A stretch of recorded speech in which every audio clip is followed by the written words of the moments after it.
Prokasma, program podcast kita semua.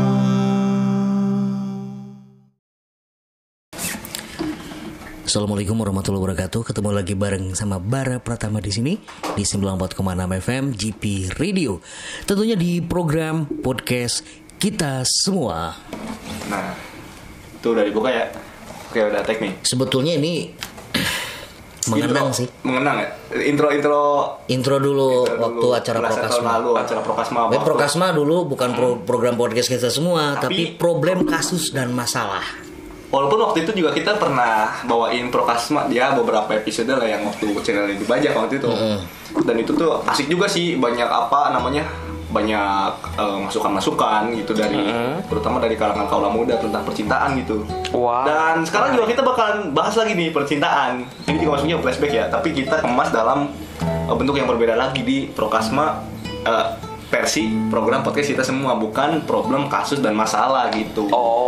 Okay, jadi dulunya itu kayak gitu, sejarah singkat Prokasma itu kayak gitu, Bang. Siap. Gitu, Mas.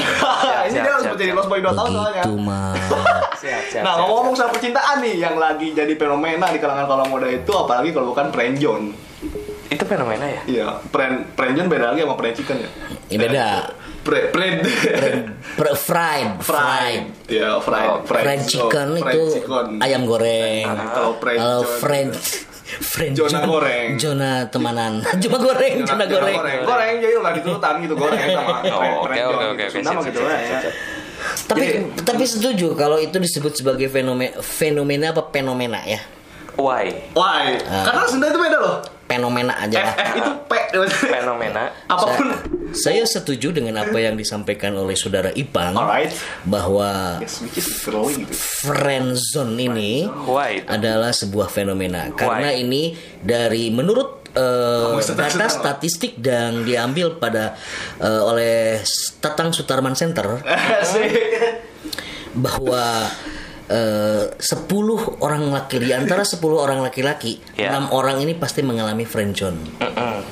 Ya, ini datanya valid banget dari Tatang Sutarman Center. Akurat itu. Siap. Jadi kita sebar dengan angket ya.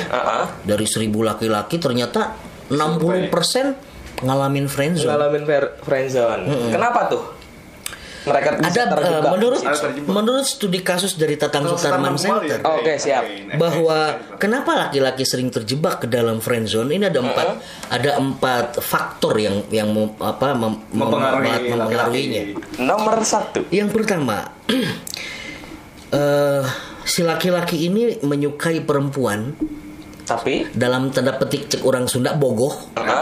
Si laki teh bogoh ke awewe, suka sama perempuan itu, tapi dia tidak punya kemampuan untuk mengungkapkannya. Tidak punya kemampuan, tidak punya keberanian untuk mengungkapkannya. Nggak gentleman lah gitu. Bukan nggak gentleman, karena dia takut kalau dia ngungkapin, mungkin nggak akan sebaik hubungannya pada saat temenan. Masuk akal. Terus faktor yang kedua, kenapa memilih friendzone? Karena si cowoknya suka, tapi si ceweknya udah punya pacar. Daripada gua ngelepas dan sakit hati, okelah gua nyaman aja deh di friendzone aja. Tapi kalau faktor kedua itu seperti itu, bukan itu jadi yang kedua posisinya? Enggak. Karena judulnya yang diambil adalah friend. Iya benar. Gitu. Benar. Daripada gua kehilangan, meskipun gua sakit banget. Jadi ya udah. Kasarnya jadi badut dong. Ya, maybe bisa seperti itu. Jadi badut. Ya, buat ngelucu doang. Aku siap untuk jadi badutmu. Itu dia. Kemudian yang ketiga, kenapa pernah jadi badut? Dia pernah jadi badut Om. Berapa bulan jadi badut ya? Yang ketiga, si cowoknya suka, tapi bukan kayak gini. Si cowoknya suka, tapi aduh dia statusnya kayaknya terlalu tinggi banget buat gua gitu loh. Insecure. Ya udah deh, dengan temenan aja gua nerima gitu. Iya benar. Dalam tanda petik si cowok suka tapi nggak punya modal gitu. Sarkasnya gitu. Kemudian yang keempat, ini yang mungkin yang paling ekstrim enggak. Bahwa pertemanan itu dijadikan sebuah jembatan untuk mengungkapkan cinta. Nah itu. Jadi pertemanan berkedok percintaan. Pertemanan berkedok percintaan. Dan dia siap nerima. pertemanannya hancur atau dia lanjut ke jenjang status hubungan yang lebih serius. Nah, Itu 4 faktor yang melatar belakangi terjadinya friendzone menurut studi kasus Tatang Sutarman Center. Nah itu, dan kebanyakan itu di laki-laki ya. Ya, 60% di laki-laki. 60% laki-laki. Oke. Kalau saya lebih ke itu ya, lebih ke nggak mampu mengungkapkan gitu karena nggak punya keberanian itu sih. Itu ya, berarti kalau kamu sendiri berarti ada di Iya faktor yang pertama itu tadi sampai ya udah sama yang lain lagi gitu. Dan gimana rasanya ketika melihat teman kamu yang kamu senengin tiba-tiba harus jalan sama orang lain? Ya nggak apa-apa, jadi tadi kan ini yang pertama, Nggak mungkin, yang pertama itu kan yang pertama itu Gak mungkin gak apa-apa. ditinggalin. Sejujurnya Kembali lagi yang lain dong. Aduh. masih sayang pada dirimu. Rapnya gimana rapnya? Rapnya gimana? Belum. Gini. Rapnya yang rap terakhir deh yang. Oh iya benar. Nah ya. Kristal sejenak. Kristal ya. Mangga di copyright di mangga. Sejenak ya, benar. Lirik. Cort ya. Oke. Ini dia. Ada dulu ya. Tadi sih mau menjelaskan ya tentang kepergian diri. Tapi ini nggak ada kodenya. Ntar maksudnya. Nggak ada kodenya. Ini kan yang pertama itu nggak ada kodenya itu. Nggak ada kodenya nih. Saya temenan lagi. Ntar ya. Tapi maksudnya nggak mungkin juga ntar nggak sakit hati gitu loh. Pasti sakit hati lah. Jujur manusiawi lah. Manusiawi. Jangan sampai kita ngerasa jadi malaikat nggak pernah sakit hati. Enggak. Gak mungkin. Sehebat-hebatnya laki-laki, sehebat-hebatnya manusia, itu gak bakalan bisa ngilangin rasa sakit hati ketika cewek yang kita senengin dan dalam status friendzone tiba-tiba harus jalan sama orang lain. Sakit lah. Sakit. Tapi saya juga nggak tahu dia tuh emang suka sama saya apa enggak gitu. Soalnya gimana ya? Sakit lah. Jadi curhat gini ya. Jadi jangan kasih saya kunci C. tinggi. Sia. Jadi temenan. Tuh. Ini nggak bisa diturunin lagi. Di mana ya? Di websitenya Cortella. Bukan itu. Ya, saya orang baru di sini. Sebutin dong. Ya Tita ya gitu. Rendahnya aja. Ya. Malam ini kau pun hadir di dalam mimpiku. Jelas kulihat indah senyummu, meski diriku terlelap, terpejam mataku ini. Mending kamu diem. Saat ini kau seakan temani tidurku. Habiskan waktu malam denganmu. Klasik. Sejenak kita lupakan dirinya yang kini jadi kabogoh batur. Set. Oke, next. Sakit Ini lah. Tatang Sutarman lagi. Pasti sakit itu. Pasti sakit. Berarti dari yang pertama itu sulit mengungkapkan, terus dianya sama yang lain. Loncatnya ke yang 4 tadi. Yang 4 menjadikan jembatan untuk mengungkapkan rasa cinta. Jadinya ke temen gitu. Jadi temen gitu. Tapi itulah yang saya lakukan selama ini. Yang mana? Yang mana? Yang keempat. yang gembar. Wow. Ya. Sama seperti saudara saya yang lagi di Tangerang, Aldi Wijaya. Kalau kita lihat data statistiknya Bang Hikmal ini emang dia itu emang hebat banget dalam dunia percintaan. Enggak juga. Loh, Sebetulnya nggak hebat-hebat banget sih Pak. Tapi dia jago tebar pesona. Dia jago tebar pesona. Betul. Sehingga banyak orang, banyak perempuan yang ngerasa kelepek-kelepek, tapi setelah tahu aslinya kabur. Bilarangan gitu. Nah itu. Bilarangan. Kalau dari perjalanan percintaannya itu pernah gak sih gitu terjebak di itu? Kalau terjebak sih enggak. Yang itu tadi yang keempat, menjadikan pertemanan itu sebagai jembatan untuk mengungkapkan sebuah cinta, karena itu yang paling gampang. Barang siapa yang sedang dekat dengan Hikmal saat ini, hati-hati. Karena dia sedang mencari-cari kesempatan untuk mengungkapkan cinta lewat pertemanan. Awas ya. Tolak ya, jangan lupa ya. Jangan gitu. Tolak ya. Jangan gitu dong. Karena itu menurut aku yang paling gampang gitu. Tapi kayaknya munafik deh kayak gitu. Munafik. Kalau menurut orang kita, kenapa sih nggak langsung aja gitu itu loh? dia. Tapi kan ya benar juga sih, maksudnya kan ada beberapa fase kan, nggak langsung kita ngungkapin dulu ada. Enggak, jangan gini loh. Memang kita ada beberapa fase ya. Ya. Menurut penelitian Datang Sutarman di bidang psikologi. Sebenarnya dia jurusan apa sih? Dan saya pun nggak tahu mukanya kayak gimana Tatang Sutarman itu. Mungkin tokoh fiktif. Maybe. Jadi kan ada proses ketika kita mencintai seseorang itu tidak langsung cinta. Nah itu dia. Proses pertama. Suka dulu, resep, seneng gitu ya. Patungnya bagus, Nah itu. tapi pas lihat harga, 2,5 juta, nggak jadi. Seneng aja, tidak ada rasa ingin memiliki. Ada, tapi kemudian sadar diri. Karena faktor kedua. Karena tadi misalkan contohnya adalah harganya terlalu mahal. Gitu kan? Iya benar. Covernya terlalu mahal. Dari rasa suka itu, oke, suatu saat saya akan mengumpulkan uang untuk membeli boneka ini, patung ini. Oke, iya benar. Kemudian berusaha berkorban. Ada pengorbanan untuk mendapatkan apa yang diinginkan dan dia suka. Jual celana lah, jual sepatu lah, segala harta badannya dijual. Kemudian dia rela jalan kaki meskipun 2 km akhirnya lumpuh gitu ya. Enggak juga dong. Jangan nyampe lumpuh juga dong, kasihan. Ya ini kan ada cerita kan? Ada cerita. Misalnya. Jang bapak maka sekolah teh bareto mah lempang. Tuh tinggal di hasilnya. Tahun Pak Lumpuh. hanya 5 km tinggal ya hasilnya. Jadi buat anak muda sekarang jangan ngeluh, jangan banyak ngeluh itu. Nah setelah itu uangnya udah cukup. Oke, saya suka, saya beli. Itu berarti sudah cinta dan punya rasa memiliki. Ya itu baru 1 ya Pak. 2 udah masuk langkah 2. Udah masuk langkah 2. Nah si ini tuh yang udah kebeli sama kita teh akan dipupusti cek orang Sunda mah. Ya. Dijaga, dirawat dengan sebaik-baiknya. Si Ripa ngambil aja nggak boleh. Nggak boleh. Oh, ini punya saya. Iya. Ngapain lu pinjam-pinjam, cari aja sendiri. Itu seperti itu. Itu cinta. Ya. Proses dari suka ke cinta itu tidak sekejap mata, tidak semudah membalikan telapak tangan, tapi ada prosesnya. Gitu loh.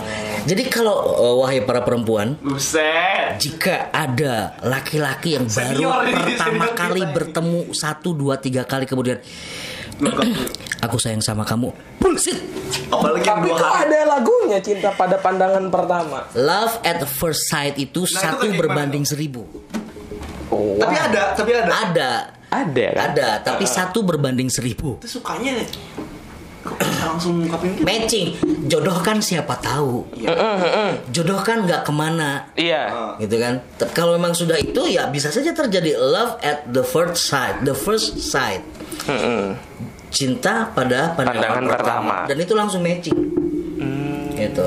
Tapi nggak semua orang bisa melakukan itu, bisa mengalami hal itu. Kok bisa gitu loh. Hanya beberapa orang saja. Okay. Gitu. Jadi ya itu tadi, kembali lagi ke pembahasan yang tadi tentang Sutarman. Nah setelah memiliki rasa sayang, yang munculnya rasa sayang, menjaga, merawat. Kalau rusak aja kan marah mungkin. Iya. Gitu kan. Apalagi hilang. Apalagi hilang. Gak mungkin kan dia ngilangin barang yang disayanginnya kan. Iya. Nggak mungkin kita menghilangkan sesuatu yang kita sayangi. Iya, benar. We love gitu. Itu pecah loh nanti suaranya. Kemudian yang setelah muncul itu kasih sayang, kepercayaan, dan romantisme. Jadi romantisme itu fase terakhir. Nggak di saat suka kemudian romantisan. Mama, papa, ayah, bunda. Itu juga tuh ada di kalangan bocil-bocil zaman sekarang, bocil-bocil FF gitu, mama bunda gitu. Kok rasis? Rasis enggak. Kok bawa bocil FF? Bocil PUBG nggak dibawa, bocil FF nggak dibawa, wah rasis. Saya nggak kenal itu, saya cuma kenalnya Winning Eleven aja. Zamannya beda zaman ya, ya. SD Itu maksudnya Winning Eleven. PS2. Dan zaman itu belum mengenal cinta-cintaan tuh. Baru pas masuk SMP sih. Tapi ketika kita udah masuk ke fase romantis nih, kenapa ada yang tiba-tiba pergi gitu atau hilang dari kehidupan kita? Kan begini, semua orang itu mengalami proses pencarian jati diri, mengalami proses pencarian sesuatu yang dia inginkan. Mungkin di awal-awal sesuatu yang diinginkan dijanjikan oleh seseorang itu, dapat dari itu. Tapi tiba-tiba karena kan banyak kemungkinan. iman aja naik turun. Sama halnya dengan cinta juga naik turun. Ada grafiknya. Ya. Ketika pada saat turun, mungkin terjadi karena kejenuhan, kebosanan. Itu bisa saja kita tiba-tiba menjauh. Kalau tidak ada komitmen. Makanya ketika kita sudah memiliki itu, terus punya komitmen. Harus komitmen gitu. Tapi banyak orang yang bilang kalau komitmen itu juga bullshit. Itu pemahaman yang menurut saya bullshit juga. Yang namanya komitmen itu harus disepakati.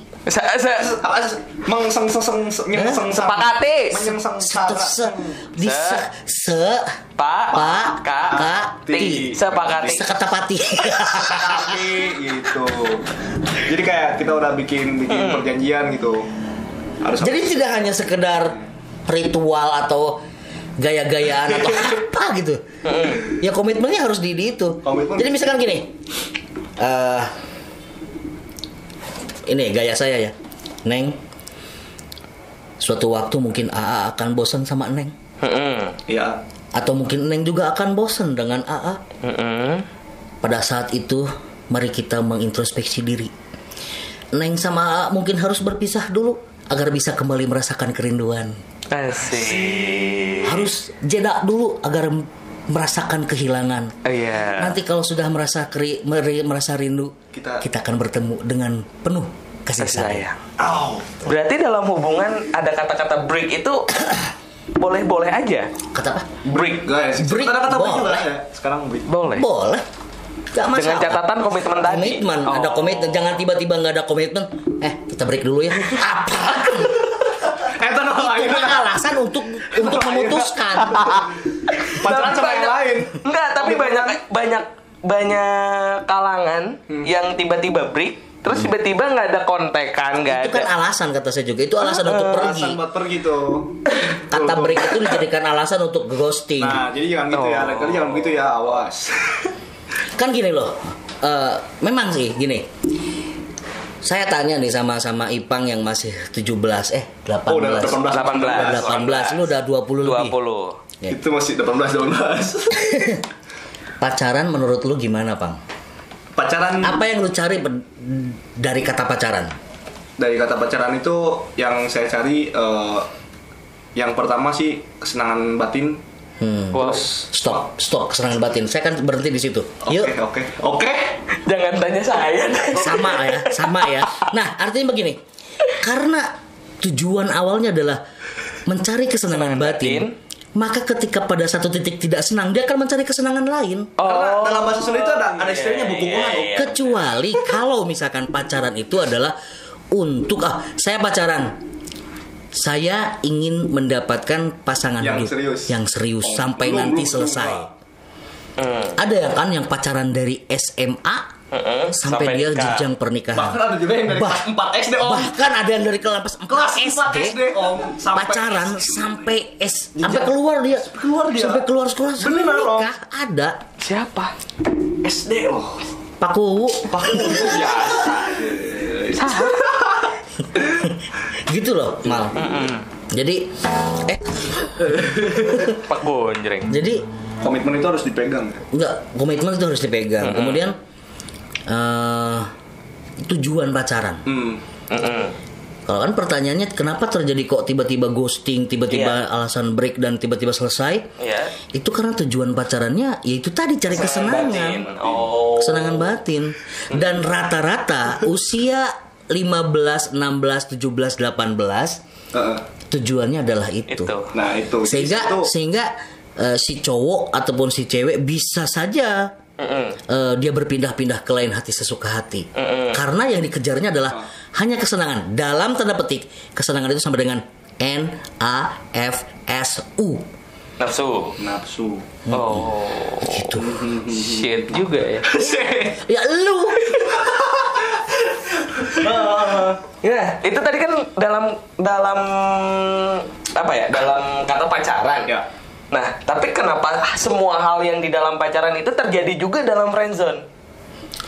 Ya itu tadi artinya kesalahpahaman atau gimana itu? Enggak, bukan kesalahpahaman. Friendzone-nya di faktor mana dulu? Gitu. Kalau di faktor dua-duanya sama-sama suka, mungkin akan terjadi seperti itu. Iya. Si cowok suka, si cewek suka, tapi tidak berani mengungkapkan. Bisa saja terjadi seperti itu. Hubungannya layaknya pacaran. Berantemnya kayak orang lagi pacaran. Marahnya juga kayak orang lagi pacaran. Tapi nggak pacaran. Cara ngebedainnya? Ya artinya begini, jujurlah dengan diri sendiri. Jujurlah dengan kata hati kita. Gitu loh. Kan ada kode-kode alam juga mungkin ya. Kode-kode alam. Dulu kayak melet-melet itu ada kode-kode alam. Ya. Karena bunglon, kadak, ular itu kan ada di alam. Jadi kode alam.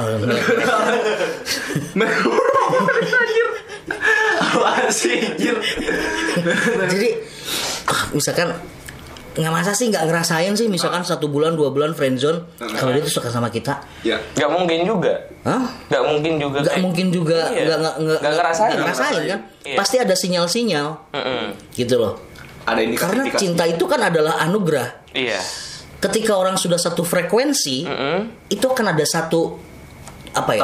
Bukan tabrakan. Frekuensinya sama ya matching. Si cowoknya mimpiin si cewek, si ceweknya mimpiin si cowok. Karena frekuensinya sama, gitu loh.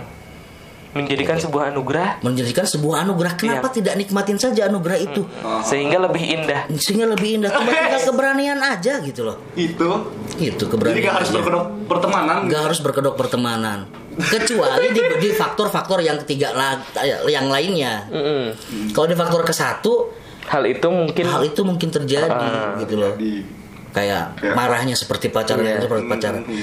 Alangkah lebih baiknya ya jujur, terbuka saja, terbuka. Oke.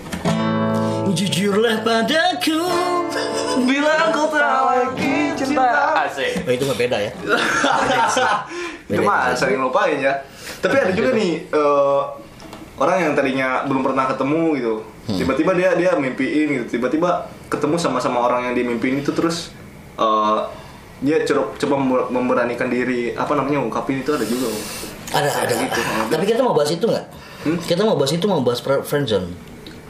Ya walaupun itu beda ya. Hobinya dia kayak gitu. Shit. Okot gitu. Fokus. Belut. Kode alam. Asyir. Belut. Itu mungkin bisa diobrolin di episode selanjutnya. Episode selanjutnya. Kita kan tadi sudah komitmen kita bakal ngobrolin friendzone. Nah, berarti saya orangnya komitmen nih. Jadilah diri sendiri. Nah, terus gini, di dalam friendzone kan seperti yang tadi dibilang sama Ipang di awal, akan ada rasa sakit, gitu kan? Ketika kita melihat cewek yang kita sukai, itu berarti tidak ada di faktor ke-1 ya? Iya, di faktor kedua. Yang 4. 2, 3, 4. Atau yang keempat malahan. Yang itu yang keempat. Karena menjadikan friendzone sebagai jembatan untuk mengatakan cinta. Pasti akan ada sakit hati tetap suka. Nah. Lupa kan gue pertanyaannya anjir. Tadi sampai si cewek ninggalin nih. Ninggalin. Nah, cowok sakit hati nih. Ya. Bener nggak? Ya. Itu kenapa? Karena sebel banget ngelihat cowok yang hanya sekedar menjadikan pertemanan untuk menjadikan jembatan untuk mengatakan cinta. Muntah di cewek. ke ember. Iya. Apakah kali? Saya yakin cewek bakal muntah semua kalau tahu cowoknya gak deketin dia, kemudian jadiin kata teman menjadi sebuah jembatan untuk mengatakan cinta. Lamun saya jadi awewenan ditendang sekoy. Tojos.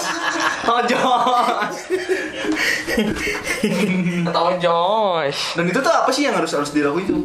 Kalau misalnya untuk apa? Nah, ketika hal itu terjadi apa yang harus kita lakuin gitu? Ya udah mentok lah gitu, udah nyebarin kita gitu. Kita tuh supaya tidak terjebak di friendzone. Iya. Supaya tidak terjebak di friendzone. Kayak nyari lagu dulu. Nice. Impersonate Dilan gimana dong? Keluarin Impersonate Dilan. Saya lupa lagi. Katakan saja jika kau cinta. Nice. Tapi udah sama yang lain. Ya itu resiko. Lu jujur dengan perasaan sendiri. Gua suka sama lo. Oke, selesai. Yeah. Rasa suka itu tidak harus selamanya harus dimiliki kan? Bener gak? Bener. Seperti tadi ini. Berarti seperti tadi ini kan. Lu suka sama ini. Tapi udah jadi milik orang lain. Ya gak masalah. Mungkin bukan rezeki gua. Yeah. Kita analogikan ke ini aja deh. Analoginya. Gitu loh. Berarti kita harus nungguin dia putus sama cowoknya. Ya itu bangsatnya lo.